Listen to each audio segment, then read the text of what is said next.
हमीरपुर में तो मेरे को लगता है सबसे कम दिक्कत है टीचर्स की। लेकिन जो दूसरा गर्ल्स स्कूल था उसकी नोटिफिकेशन में आप कल शिमला भी थे शायद या परसों, तो क्या देरी क्यों हो रही है सर? इसमें सिर्फ आपका जो है टीचर्स के लिए जो है ऑर्डर जो है वो आने हैं। नहीं, गर्ल्स स्कूल में जो आएगा, जो गर्ल्स स्कूल का स्टाफ वहाँ पे डिप्यूटेड है, अच्छा। वही अब वापस आएंगे। स्विफ्ट चैट पे 2 टाइम अटेंडेंस लगती है और जितने भी स्कूल है वो जियो टैग है, उसी लोकेशन में वो जो है अटेंडेंस लेगा। जैसे शिफ्ट करने के लिए मिलेगी और डिपार्टमेंट द्वारा जो है बजट इसके लिए अलॉट होता है, तो फिर नया भवन जो है हमें मिल सकता है। नमस्कार, आप देख रहे हैं अनंत ज्ञान। मैं इस वक्त डिप्टी डायरेक्टर सेकेंडरी के पास हूं और कुछ ऐसे मुद्दे हैं जिनको लेके हम लोग यहां आए हैं, उनसे बातचीत करते हैं। देसराज जी जोगिंदर नगर से हैं बेसिकली रहने वाले, और इन्होंने अभी ज्वाइनिंग हुई है इसी महीने की 1 या 2 तारीख को। सर, आपका बहुत बहुत स्वागत है। धन्यवाद जी। सर, हमीरपुर ज़िला में कितने ऐसे स्कूल हैं जहां पर दिक्कत है टीचर्स की? हमीरपुर में तो मेरे को लगता है सबसे कम दिक्कत है टीचर्स की। कुछ स्कूलों में है, अभी भेज रहे हैं, अभी रोज़ जो है कोई ना कोई रिजल्ट जो है लेक्चर्स के, टीजीटी के, जेवीटी के नई भर्तियाँ जो हो रही हैं, और बिल्कुल अब इस समय जो है बिल्कुल ना के बराबर है बाकी जिलों की अपेक्षा में हमीरपुर में टीचर्स की जो दिक्कत है। हमीरपुर में सर जो 2 स्कूल थे, गर्ल्स स्कूल और बॉयज़ स्कूल, क्योंकि एक तो मर्ज कर दिए गए थे, अभी क्या था कि फिर से बहाली हुई है, दोनों को एजुकेशन वाले हो गए हैं। लेकिन जो दूसरा गर्ल्स स्कूल था उसकी नोटिफिकेशन में आप कल शिमला भी थे शायद या परसों, तो क्या देरी क्यों हो रही है सर? इसमें सिर्फ आपका जो है टीचर्स के लिए जो है ऑर्डर जो है वो आने हैं, क्योंकि उनके जो एस्टेब्लिशमेंट है वो सीबीएसई स्कूल में पहले मर्ज हो गई थी। बस वो भी मेरे को लगता है 1-2 दिन में ऑर्डर हो जाएंगे, क्योंकि वो डिसीजन के लिए जो है सरकार के पास जो है पेंडिंग है फाइल। ऊपर वाले स्कूल से नीचे वाले में आने हैं, उनका कैसे, मतलब वो उनकी पढ़ाई तो नुकसान तो नहीं हो रहा है? नहीं, पढ़ाई का नुकसान नहीं उनका हो रहा, क्योंकि उनकी पढ़ाई लगातार चली हुई है वहाँ पे, और सिलेबस एनसीईआरटी का ही फॉलो कर रहे हैं दोनों, एचपी बोर्ड भी और सीबीएसई भी। तो वहाँ जो सीबीएसई का जो टीचर्स हैं या स्टाफ है वो भी बाइफरकेट होगा सर, क्योंकि 800-900 की स्ट्रेंथ के लिए तो वो दे दिए गए हैं, लेकिन वहाँ से अगर बाइफरकेट हो गए तो फिर तो वहाँ भी घटेगा। नहीं, गर्ल्स स्कूल में जो आएगा, जो गर्ल्स स्कूल का स्टाफ वहाँ पे डिप्यूटेड है, अच्छा। वही अब वापस आएंगे, और सीबीएसई के लिए पोस्टें अलग से सैंक्शन है, और उस स्कूल का स्टाफ अभी तक वहीं पे है, तो स्टाफ की कोई दिक्कत नहीं होने वाली। स्विफ्ट चैट पे 2 टाइम अटेंडेंस लगती है, और जितने भी स्कूल है वो जियो टैग हैं, उसी लोकेशन में वो जो है अटेंडेंस लेगा। तो जहाँ पे भी इंटरनेट कनेक्शन है वहाँ पे वो, उसमें कोई दिक्कत नहीं है अटेंडेंस लगाने में, क्योंकि मोबाइल इंटरनेट पे चलेगा ये। तो मीरपुर में मैं समझता कोई भी ऐसा स्कूल है जहाँ पे इंटरनेट ना हो। इस कार्यालय में सर क्या दिक्कत है? बैठने की जो दिक्कत है, कम स्पेस है, और कई ऐसे टीचर्स भी हैं जो यहाँ डिप्यूट किए हुए हैं, काम कोई नहीं है उनका। इस विद्यालय में जो आपका ये जो डिप्टी डायरेक्टर ऑफिस है, इसमें पुराना है थोड़ा, पर वैसे स्टाफ के लिए इसका अनसेफ भी घोषित कर दिया गया है ये, पर इसके लिए अभी तक जो है कोई अप्रोप्रिएट जगह शिफ्ट करने के लिए जो अभी नहीं मिल रही है। जैसे ही शिफ्ट करने के लिए मिलेगी और डिपार्टमेंट द्वारा जो है बजट इसके लिए अलॉट होता है, तो फिर नया भवन जो है हमें मिल सकता है। ये काफ़ी प्रॉपर्टी एजुकेशन डिपार्टमेंट की, पूरी लैंड एजुकेशन डिपार्टमेंट की है ये।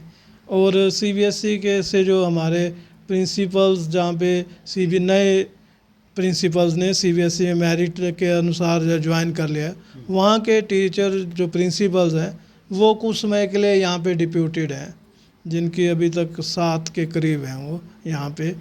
तो उनको जैसे नए स्टेशन गवर्नमेंट देगी वो चले जाएंगे, तो वो तो टेम्परेरली यहाँ पे सिर्फ एक रखे हुए हैं यहाँ पे। गर्ल्स स्कूल की प्रिंसिपल भी यहीं हैं अभी? हाँ, अभी तक जो है वो भी यहीं पे, वो भी वहीं शिफ्ट होने हैं गर्ल्स स्कूल में? वो भी वहीं शिफ्ट होने डीमर्जिंग के बाद। या तो इनको बैठने का कैसे बनाया हुआ है सर सिस्टम?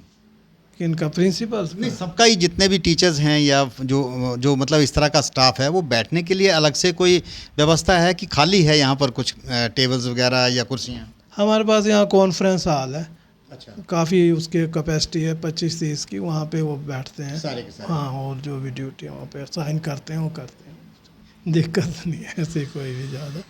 अभी ये जो अनसेफ है, ये कब हुआ था सर अनसेफ? 2-3 साल पहले जो है ये अनसेफ जो है ये घोषित कर दिया गया था, क्योंकि यहाँ पे प्रपोजल थी कि ये जो स्टाफ है वो शिफ्ट कर रहा है बॉय स्कूल में, पर फिर वहाँ पे सीबीएसई हो गया तो वहाँ पे भी अकोमोडेशन की थोड़ी प्रॉब्लम आ गई, तो फिलहाल ये यहीं चल रहा है ये ऑफिस। तो आपको लगता नहीं है कि जब अनसेफ है तो मतलब इसमें बैठना कोई खतरे से खाली नहीं है? बारिश, कोई बड़ी जोर की बारिश हो जाए तो? नहीं, ऐसे कोई प्रॉब्लम नहीं है यहाँ पे, आप खुद ही देख रहे हैं, आप भी तो अंदर बैठे हैं, तो ऐसा कोई इतनी भी ज़्यादा ख़राब स्थिति में नहीं है। पर यहाँ सर फर्नीचर की बहुत बुरी हालत है। फर्नीचर तो अब सभी जगह पुराना है, तो गवर्नमेंट ने अभी तक इस पे बैन लगाया हुआ है फर्नीचर परचेज पे। जैसे ही बैन खुलेगा या प्रमोशन होगी तो नया भी खरीद सकते हैं। जिला में सर कोई ऐसे स्कूल भी है, कोई ऐसी बिल्डिंग भी है जो अनसेफ है इस टाइम और उसको गिराया जाना ज़रूरी है? ऐसा कि अनसेफ कोई भी स्कूल पूरी तरह से नहीं होता है, परंतु हमारे जो स्कूल्स हैं उनमें कमरे बने हैं शिफ्ट्स में, तो कई 2-4 कमरे कहीं पे अनसेफ होते हैं, तो वो वहाँ पे उसको गिरा के नए बनाने के लिए जो है लोग जो है वो अनसेफ का जो है प्रपोजल भेजते हैं। तो जैसे स्कूलों से आती है हम उनको अनसेफ डिक्लेयर करके पूरी प्रोसेस फॉलो करके और वहाँ पे बजट अलॉट करके नए बन जाते हैं वहाँ पे। अभी बरसात में कोई डैमेज तो नहीं हुआ सर किसी स्कूल में, कोई इस तरह का ज़्यादा जहाँ ल्हासा गया हो या खतरा बन गया हो बहुत ज़्यादा स्कूल के लिए? नहीं, इसमें पिछले कल जो है हथौड़ स्कूल में और आपका जो वहाँ पे थोड़ा बाउंड्री वॉल का डैमेज था, पानी आ रहा था अंदर, तो वो तो थोड़ा था, पर इतना कोई आपका खतरा नहीं हुआ कोई बच्चों के लिए या बिल्डिंग के लिए। इस तरह की रिपोर्ट अभी तक यहाँ पे नहीं आई ऑफिस। आप लोग कुछ कहना चाहें जिला भर के जितने स्कूल हैं पढ़ाई को लेके? पढ़ाई के लिए यही कहना चाहेंगे कि अब जो है बच्चे जो हैं उनको अच्छी से अच्छी शिक्षा दें। बरसात का मौसम है, पूरी टांकी वगैरह साफ़ रखें, उनको पानी पीने का व्यवस्था ठीक करें, मिड डे मील में अच्छा भोजन जो है वो दें। अब सरकार जो है उनको जो है वीकली फ्रूट या अंडे भी आपका जो दे रही हैं, तो ये हम देखेंगे आपका।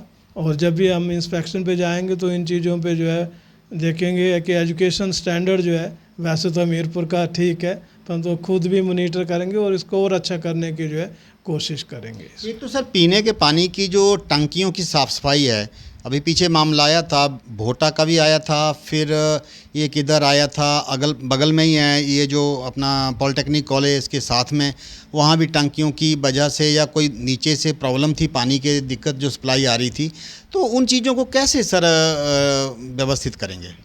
सभी स्कूलों में जो है पानी की सप्लाई नल से ही है, परंतु स्कूल कुछ देर के लिए बंद रहते हैं तो उनके टांकियों की सफाई छुट्टियों के बाद ज़रूरी है।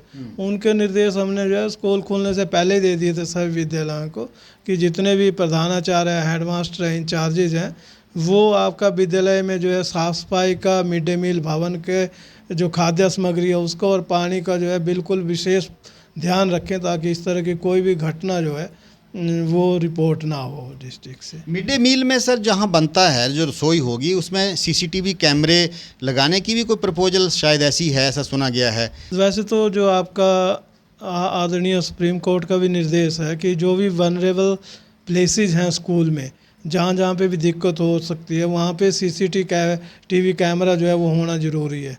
और इस साल से जो है सरकार ने सख्त निर्देश दिया कि जो हमारे परीक्षालय भवन है वो तो उनमें जो कैमरास लगे हैं पहले, उनमें ऑडियो रिकॉर्डिंग भी जो है वो आपका ज़रूर होनी चाहिए, मतलब आवाज़ की रिकॉर्डिंग भी जो है ज़रूर होनी चाहिए। और हमने भी निर्देश दिए हैं कि मार्च में एग्ज़ाम से पहले जो है सभी ये सुनिश्चित करें कि उनके जो कैमराज हैं वो ऑडियो वीडियो दोनों के लिए जो है एप्लीकेबल होने चाहिए। तो इसके लिए तो खर्चा करना पड़ेगा फिर सरकार को दोबारा? हाँ, सरकार स्कूल के पास विभाग ने जो है जितने भी उनके पास अकोमुलेटेड फंड है उसमें से 85% जो है खर्च करने की पावर्स पहले ही जो है प्रिंसिपल को दे दी गई हैं।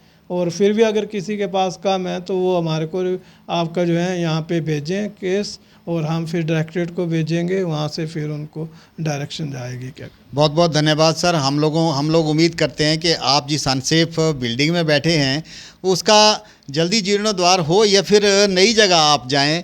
आप देखते रहिए अनंत ज्ञान। ये थे देशराज डोगरा जी जो यहाँ डिप्टी डायरेक्टर सेकेंडरी के हैं। नमस्कार।